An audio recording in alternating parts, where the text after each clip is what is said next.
Elena Busiakos was the kind of woman who brought light into every room, an art teacher with a quiet charm and a gentle spirit.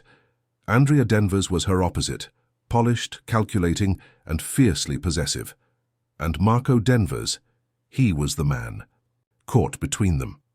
What began as a secret affair quickly spiraled into a tangled web of jealousy, betrayal, and ultimately, murder. In a quiet suburban neighborhood where nothing ever happened, one of the most chilling love triangle cases in recent memory unfolded, and it was Elena who paid the ultimate price.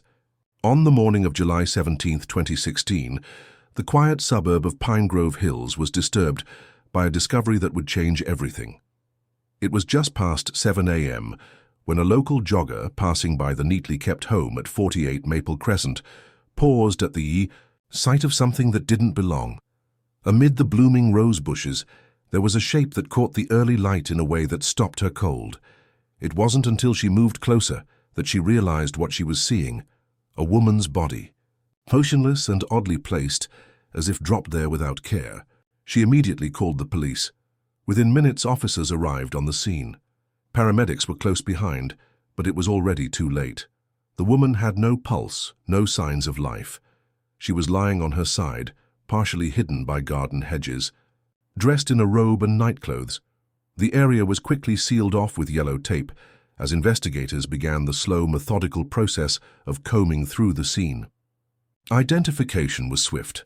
34-year-old Elena Busiakos, a local art teacher and beloved figure in the Pine Grove community. To the neighbors, it didn't make sense.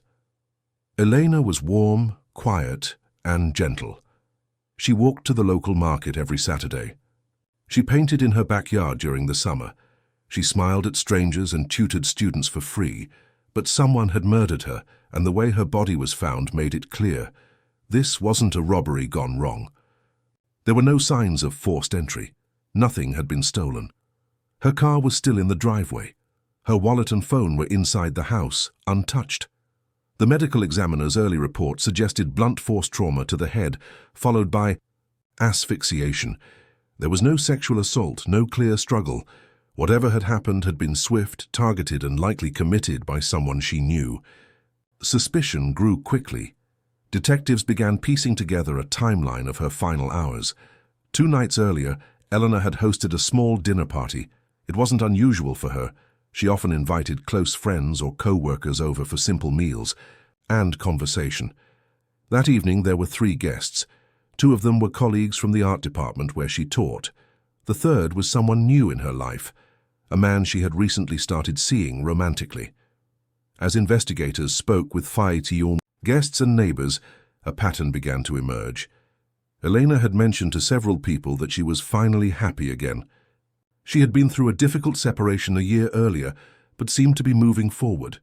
The man she was dating was described as charming, attentive, and mysterious, but no one really knew much about him, not even his last name. Meanwhile, forensic teams scoured the property. There were no signs of a break-in, but the back door was unlocked. Strangely, a single wine glass was found shattered in the kitchen sink, as if dropped mid-conversation. On the living room table, 3 plates were set, one with food untouched. The evening had started normally, but something had gone terribly wrong afterward. As the sun rose higher over Pine Grove Hills, the headlines began to circulate. A young woman found murdered in her own garden in a neighborhood where nothing bad ever happened. What the town didn't know was that this was just the beginning of a case that would uncover secrets no one was prepared for. As detectives dug deeper into Elena Busiakos' life, the image of a serene and uncomplicated woman began to fracture. What initially appeared to be a random act of violence was increasingly pointing to something more personal, an emotional undercurrent that had gone unnoticed by those around her. It wasn't long before the name Marco Denvers came up repeatedly. He was the man Elena had been dating in the months leading up to her death. According to her friends, he was charming, intelligent, and had swept Elena off her feet after what had been a painful divorce the year prior. Marco was an architect with a modest reputation and a tendency to keep his personal life private. Elena had told friends that he was divorced, emotionally available, and looking for something serious. She had even spoken about the possibility of moving in with him by the end of the year. But when detectives located Marco for questioning, the first major contradiction emerged. Marco wasn't divorced at all. He was still legally married to a woman named Andrea Denvers. Although he claimed they were emotionally separated and only living together for financial reasons, it quickly became clear that the relationship between Marco and Andrea was far more tangled than he let on. Andrea Denvers had a strong presence, both online and in real life. On social media, she still referred to Marco as her husband and posted pictures of them at events just weeks before Elena's death. She worked as a marketing executive in the city and lived with Marco in a townhouse not far from Elena's home. When investigators questioned her, Andrea did not attempt to hide her resentment. She admitted to knowing about Marco's affair and claimed Elena had deliberately inserted herself into their marriage. Andrea stated that while she had sent strongly worded messages to Elena, she never visited her home or threatened her directly. But evidence soon suggested otherwise. Phone records revealed that Andrea had made several calls to Elena in the week before the murder, none of which were answered. Even more damning were location pings from Andrea's phone that placed her within a block of Elena's house on multiple occasions. She claimed it was a coincidence that she often drove through the neighborhood on her way to a nearby yoga studio. But surveillance footage from a gas station on the night of the murder showed Andrea buying fuel just a few miles from Elena's address, well outside her supposed route. Despite these findings, there was still no physical evidence linking Andrea to the crime scene. No fingerprints, no DNA, and no eyewitnesses placing her at the property. Marco, for his part, presented as devastated by Elena's death. He admitted they had been serious and had discussed a future together, but his behavior raised red flags. He had no solid alibi for the night of the murder. He said he was driving around to clear his head after an argument with Andrea. Yet there were no toll records, no traffic camera images, and no calls made from his phone to verify his whereabouts.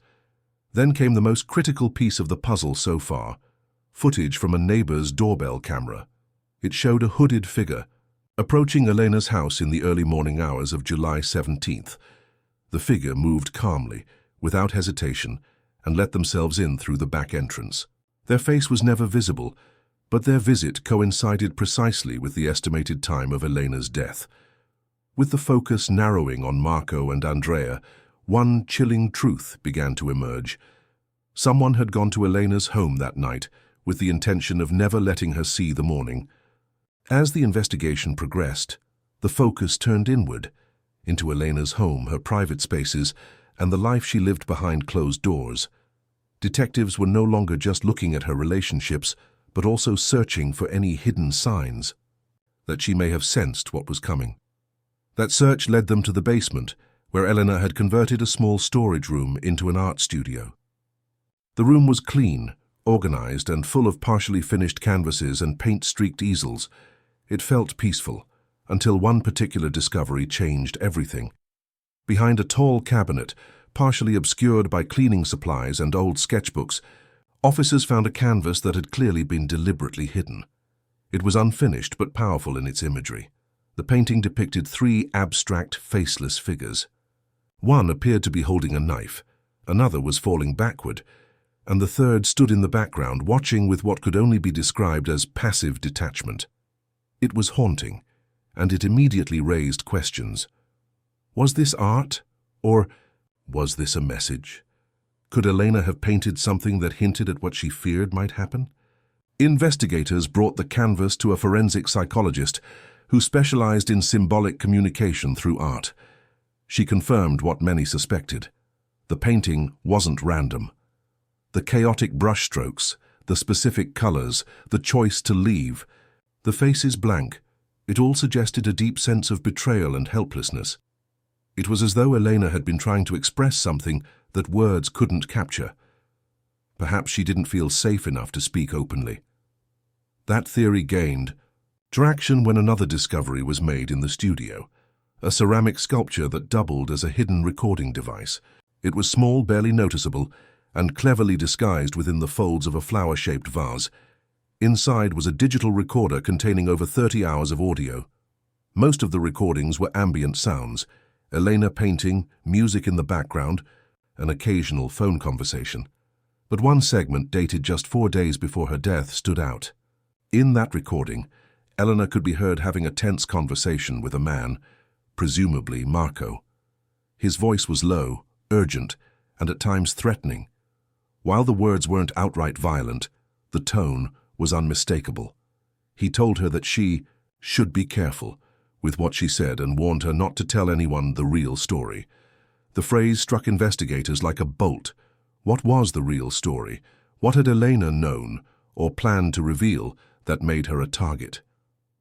Detectives began to piece together a timeline. The dinner party had been on Friday evening. By Sunday morning, Elena was dead. Somewhere in those 36 hours, something had shifted.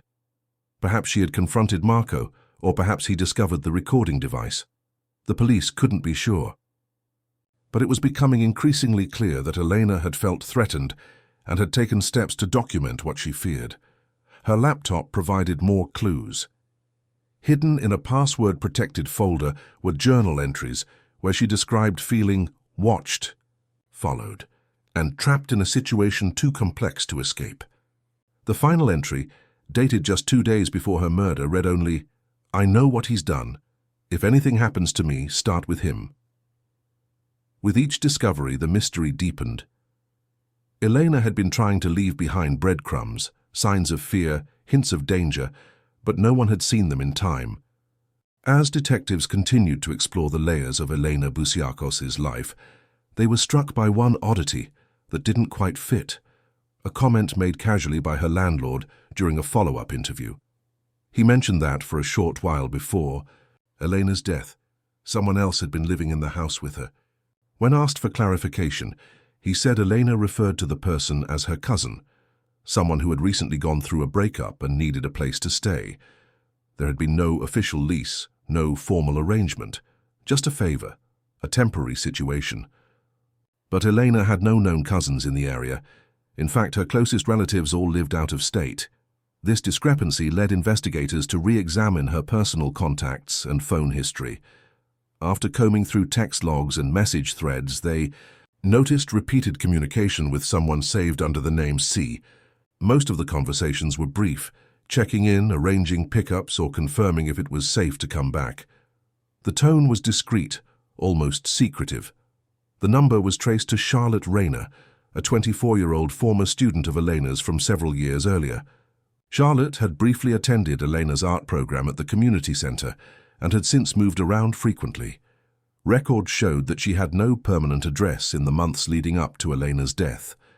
When detectives tracked her down, Charlotte appeared visibly nervous during questioning.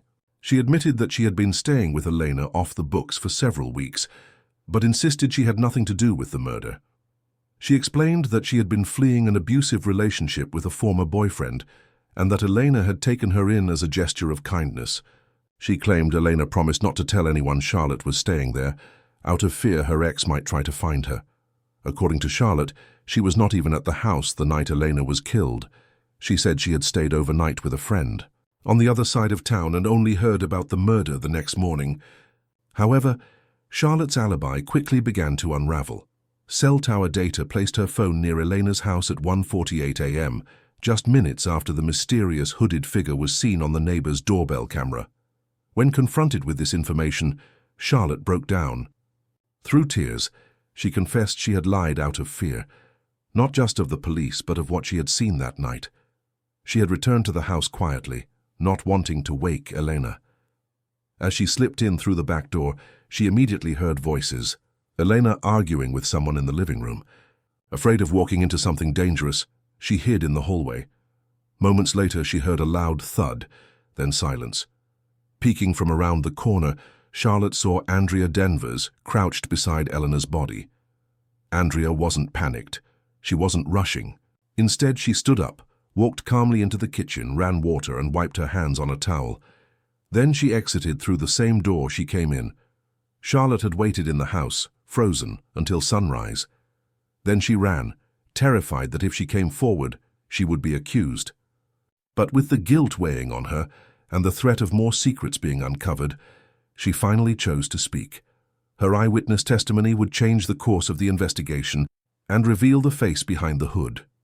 With Charlotte Rayner's shocking eyewitness account now part of the official investigation, everything began to fall into place. Detectives finally had what they had been missing, a direct link between Elena's death and Andrea Denvers.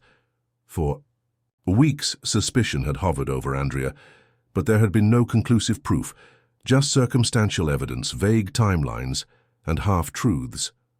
Now Charlotte's detailed recollection of that night filled in the missing pieces.